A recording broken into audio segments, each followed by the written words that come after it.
geedka macaanta badan ee Soomaalidu u kala baxsadeen magacyo kala gedisan ayaa badanaa waxaa loo yaqaanaa batiiq sidoo kalena loo yaqaanaa qajaar. Waxaa xiliyadii ugu dambeysay soo badanayay beeristiisa iyo isticmaalkiisa. Dhinaca kale daraasad la sameeyay ayaa sidoo kale waxaa la sheegay in dadka ay hurdada ku yar tahay ee caba qajaarka ama batiiqa ay helaan hurdo aad u macaan badan.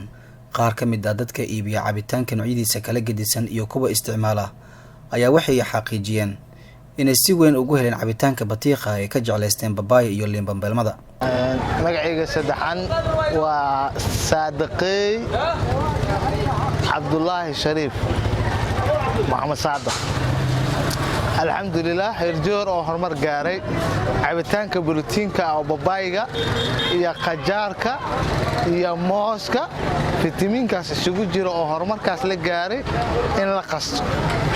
fitamiinadii la yaqiinay oo aad iyo aad 360 xibin oo bini'aadamka aragtida ku salaysan mooska oo maskaxda waxyaalo badan oo dalka oo ka baxay oo borotiin u ahay herjoor ayna aqoonin ayagoo degmada gobolka Shabeellada Dhexe Jowhar iyo tuulooshinkiisa dadka ka imaanaya aad u ilbixinay isugu tumayaan. cabitaankaas oo borotiinkiisu aad u wanaagsan yahay mahad Ilaahay bay ku sugnaatay. arinka kadibna waxaan jeclaan lahaa wax ka badan oo ziyaado ah in la helo.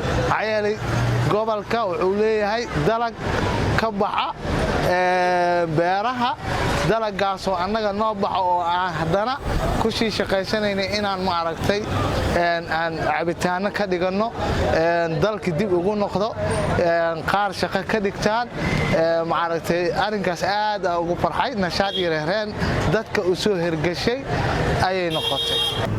walaahi isticmaalaan babaay in qajaarka mooska iyo biskudka ay kala soo shiido halka galaas walaahi galaaska $1 gadna aan hal waxa uu baaqayaa inay cabaan cabitaanka laga sameeyo qudaarteena ay iska dhaafaan cabitaanada kaleento ama ashtada ama mushkilada.